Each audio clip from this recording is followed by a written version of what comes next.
Hello दोस्तों, नमस्कार। उत्कर्ष learning life में आपका स्वागत है। हम आज लेकर आए हैं एयरफोर्स और नेवी के जो जीके का पार्ट होता है उसके लिए 25 इम्पोर्टेंट वन लाइनर क्वेश्चन, जो कि प्रीवियस ईयर में यह क्वेश्चन पूछा गया है और आप देखेंगे कि आने वाले एग्ज़ाम में भी क्वेश्चन देखने को मिल सकता है। तो चलिए इसको शुरू करते हैं और प्लीज़ इस चैनल को सब्सक्राइब और लाइक ज़रूर कीजिएगा, उत्कर्ष लर्निंग लाइफ। ठीक, तो चलते हैं क्वेश्चन की तरफ।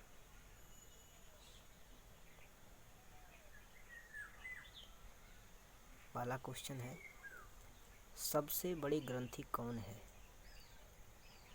साइंस का यह क्वेश्चन है। कह रहा है कि सबसे बड़ी ग्रंथि कौन है, तो यह हो जाएगा यकृत। यकृत हमारी शरीर की सबसे बड़ी ग्रंथि होती है। ठीक,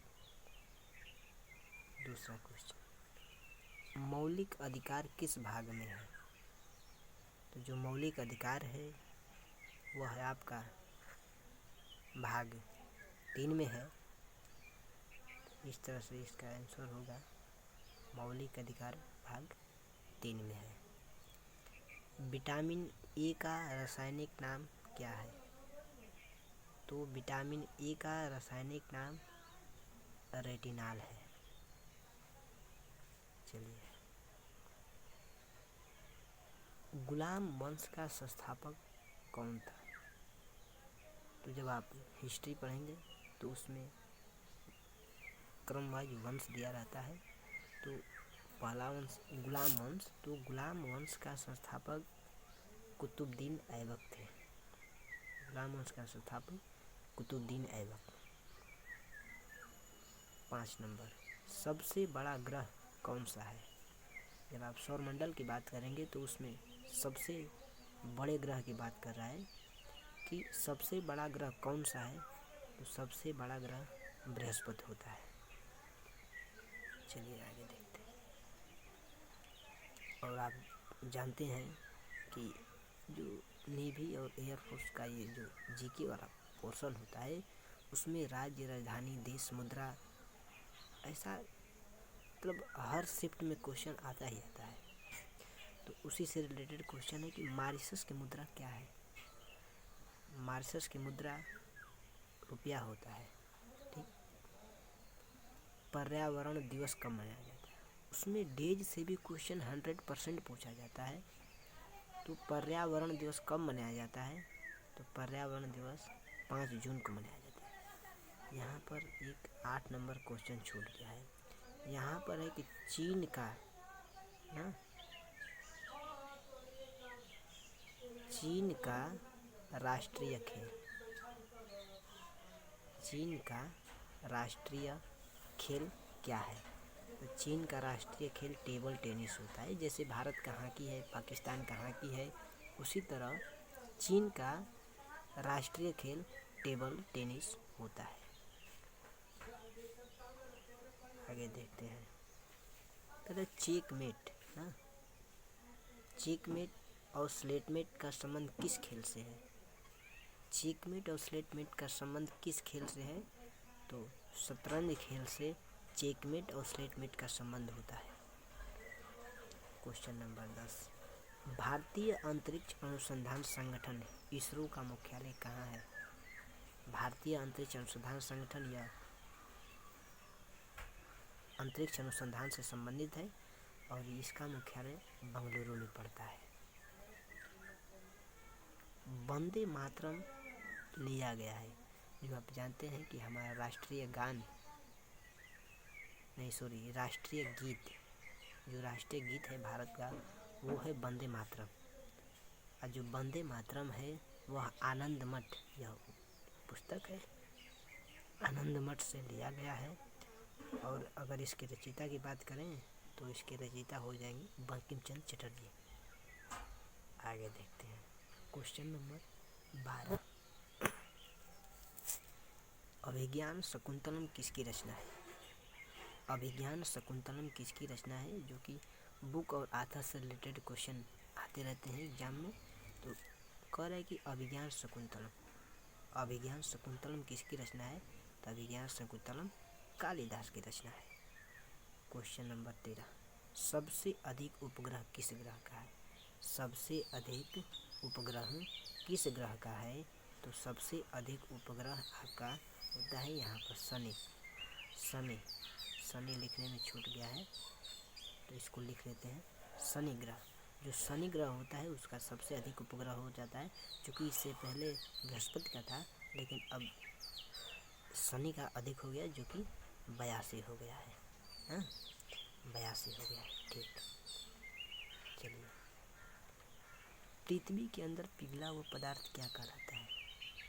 जो हमारी पृथ्वी है उसके अंदर बहुत से सारे पिघले हुए पदार्थ हैं, तो वह पिघला हुआ पदार्थ को क्या कहा जाता है? तो पिघला हुआ पदार्थ को मैग्मा कहा जाता है। ठीक, क्वेश्चन नंबर 15, विश्व में हरित क्रांति के जनक कौन है? विश्व में हरित क्रांति के जनक की बात करें तो बोरलॉग, नॉर्मन बोरलॉग इनका नाम है। अगर यहीं पर भारत की बात करें तो आप जानते हैं कि भारत में हो जाएगा विश्वनाथ, MS विश्वनाथन साहब भारत में हरित क्रांति के जनक हैं। ठीक, आगे देखते हैं, पानी में घुलनशील विटामिन कौन है? विटामिन आप जानते हैं ABCD ये सब विटामिन है। तो जो विटामिन होते हैं वो दो प्रकार के होते हैं, कुछ तो विटामिन वसा में घुलनशील होता है और कुछ जो विटामिन होता है वो जल में घुलनशील होता है। तो वही पूछ रहा है कि जल में घुलनशील विटामिन कौन है ना? जल में घुलनशील विटामिन कौन है? जल में घुलनशील विटामिन B और C होता है और बाकी सब वसा में घुलनशील होता है। चलिए आगे क्वेश्चन देखते हैं। क्वेश्चन नंबर 17, श्वेत क्रांति किससे संबंधित है? तो श्वेत क्रांति दुग्ध उत्पादन से संबंधित है। श्वेत क्रांति दुग्ध उत्पादन से, जिसे ऑपरेशन फ्लड कहते हैं, तो श्वेत क्रांति संबंधित हो जाएगा दुग्ध उत्पादन से। ठीक, अगला नंबर, संविधान सभा का प्रथम बैठक कब हुआ था? संविधान सभा की प्रथम बैठक कब हुआ था? तो संविधान सभा का प्रथम बैठक 9 दिसंबर 1946 को हुआ था। संसद को कौन भंग कर सकता है? क्वेश्चन नंबर 19 है कि जो हमारा संसद है उसे भंग करने की शक्ति किसमें है? कौन ऐसा पर्सन है जो संसद को भंग कर सकता है? तो संसद को भंग करने की शक्ति हमारे राष्ट्रपति में निहित होता है और राष्ट्रपति चाहे तो संसद को भंग कर सकता है। अगला क्वेश्चन 20 नंबर, लाल ग्रह किस ग्रह को कहा जाता है? लाल ग्रह किस ग्रह को कहा जाता है? तो मंगल ग्रह जो है उसे लाल ग्रह कहा जाता है। ठीक, आगे देखिए, कह रहा है क्वेश्चन नंबर 21 कि 1857 की विद्रोह कहाँ से प्रारंभ हुआ? जो हमारा 1857 का स्वतंत्रता संग्राम जो चला, तो उसमें जो सबसे पहले 1857 का विद्रोह हुआ वो कहाँ से प्रारंभ हुआ? उनका उत्थान कहाँ से हुआ? तो उसका प्रारंभ हुआ मेरठ से 1857 की क्रांति का प्रारंभ हुआ है। आगे देखेंगे क्वेश्चन नंबर 22, भारतीय राष्ट्रीय कांग्रेस के पहले अध्यक्ष कौन थे? भारतीय राष्ट्रीय कांग्रेस के पहले अध्यक्ष कौन थे? तो यह थे WC बनर्जी, यानी व्योमेश चंद्र बनर्जी इनका पूरा नाम है और साथ में इसको लिखेंगे WC बनर्जी। क्वेश्चन नंबर 23 देखेंगे, करो या मरो।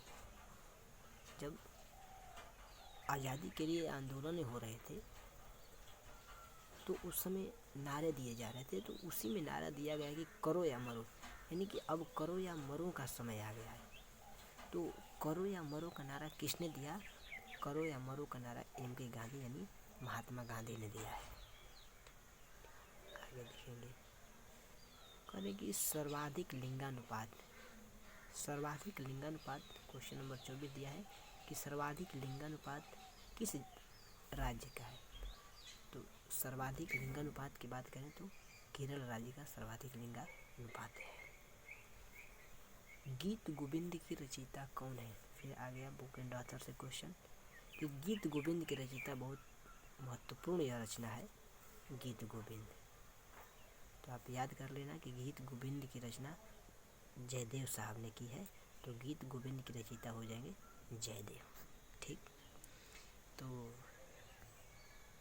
आज के लिए इतना ही। तो ये बताइए यह हमारा सेशन आपको कैसा लगा? अगर अच्छा लगा हो तो प्लीज़ लाइक कीजिएगा और उत्कर्ष लर्निंग लाइफ चैनल को सब्सक्राइब ज़रूर कीजिएगा। तो चलिए आज के लिए इतना ही। Thank you.